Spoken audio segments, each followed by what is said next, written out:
Fleet Marine Force. A combat outfit built around firepower. The mission is simple and uncomplicated.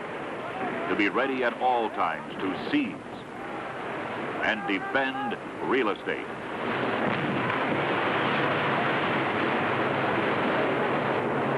The traditional spearhead and heart of the Fleet Marine Force has been, is now, and always will be the rifle. But what has changed radically over the years are the methods employed to put him where the action is.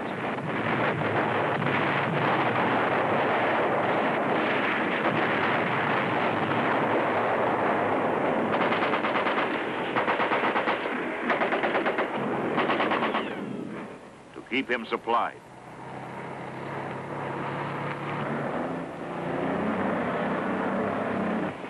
And to support him in combat.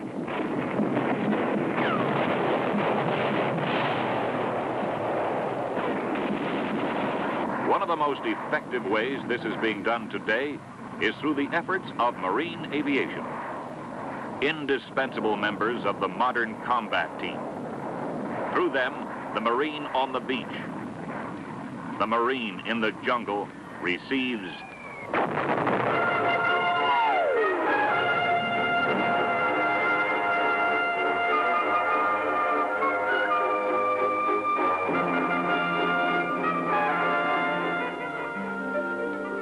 This is the home of a Marine Air Group. Don't let the sprawling inventory of hangars and shops make you think it's a landlocked institution. This group is a flexible task organization, capable of sustaining itself independently in a combat situation anywhere in the world. The group's mission is carried out by individual squadrons, each one a specialist in rendering a particular type of service. Each squadron works hard to maintain its proficiency. You do the job again and again. It looks simple now, but this pilot may one day lift artillery or evacuate a wounded Marine in the midst of battle. The pilot, in the jarring environment of war, will rely upon the training and the instinct he had developed through countless exercises, no different than this.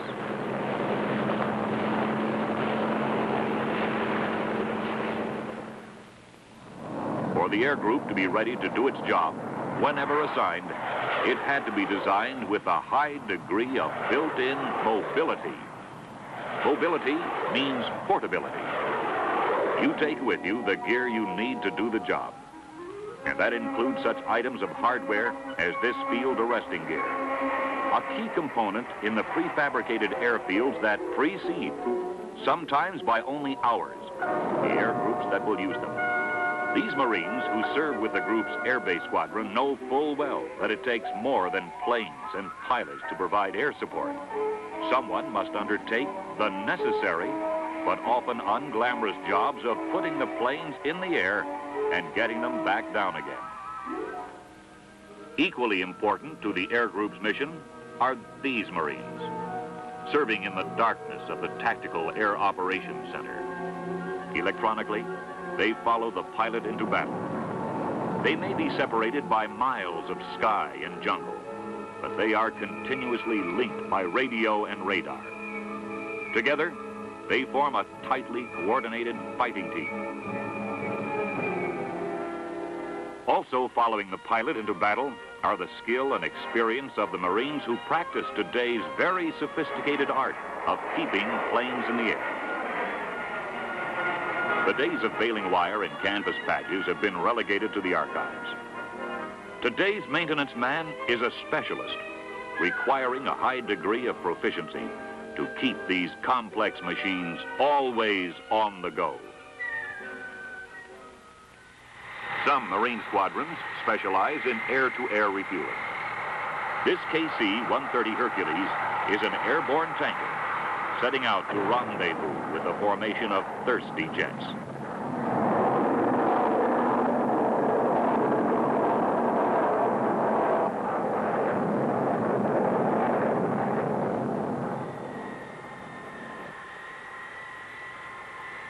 Having enough fuel for long hops is basic to the Marine's mission.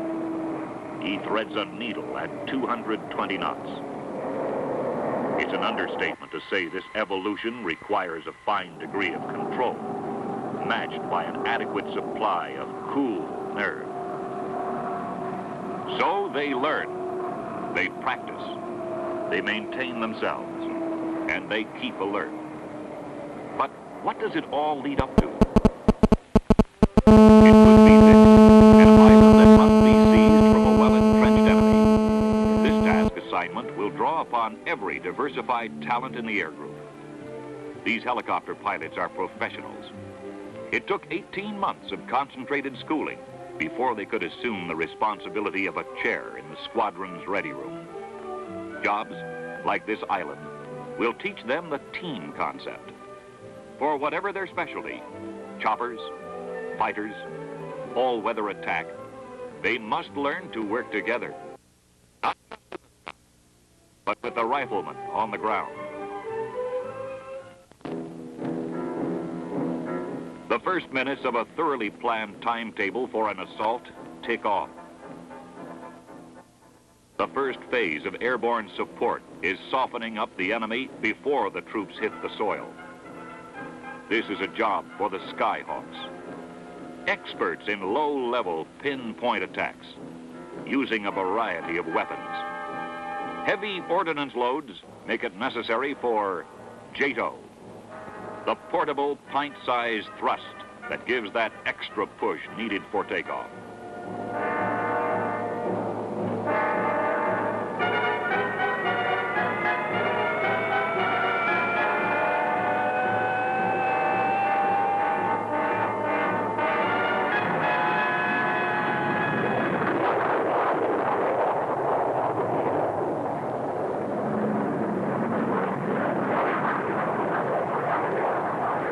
Shortly after this strike attack moves out, the next phase of the airborne timetable begins. This is the Leathernecks version of the Trojan horse. It transports the most important weapon in the Marine arsenal, the rifleman. It is this Marine who is the focal point of all that went before. The planning, the support, all the technology and military know-how manifested in the battalion's operation order.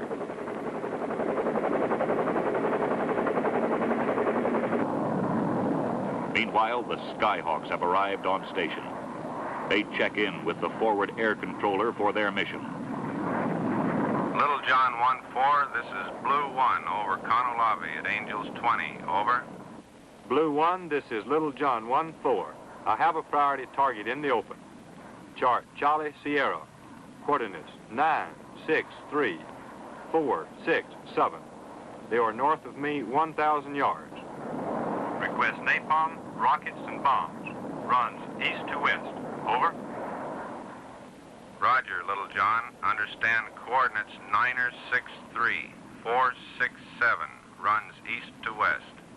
Read back is correct. Report, rolling. Not unopposed. The long-range radar at the Tactical Air Operations Center sends out electronic feelers with results.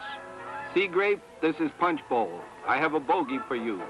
70 degrees port at 25 miles vector. Hard port 310. Bogey is a single. High-speed target. Heading 180. Angel 40. Roger, bogey. Take speed 1.2. Angels okay. Roger, Angels okay. Bogey passing right to left. Roger, right to left. Contact 10 starboard 6 miles. Roger, that is your bogey. Break away, heading 090. This is Seagrape. Weather. Box away. Splash 1 bogey. With the ground neutralized and the air above it momentarily cleared, the choppers seek out their landing zones. This calls for the closest coordination between the Skyhawks and the helicopter flight leader. lock, 2,000 yards my position. Over. Roger. Rolling in.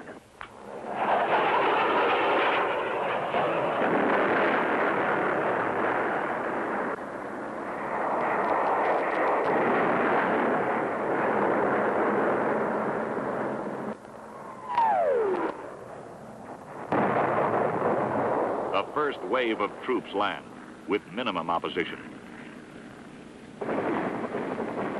The effectiveness of the Skyhawks that preceded them buys them the needed time to dig in and grab a toehold.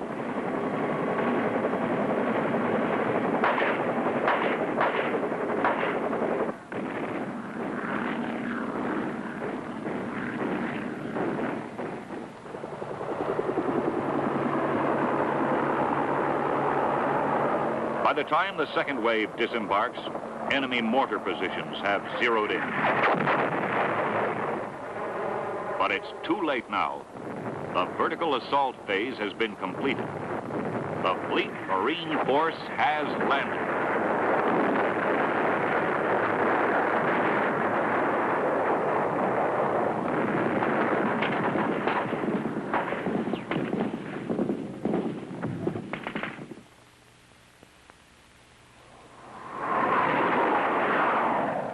Can be only epilogue, the wrap-up, the house-cleaning chores that still need to be done.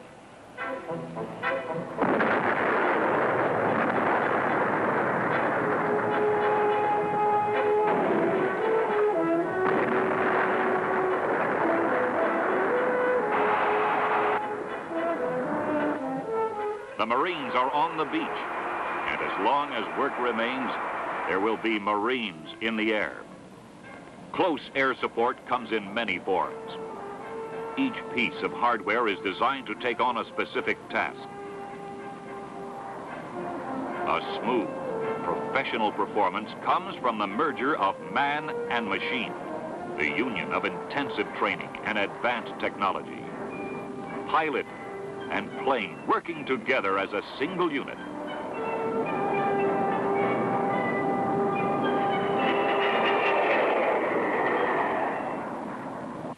The air group is a composite of many men, many machines, each with its own job, yet each serving as a part of a greater mission.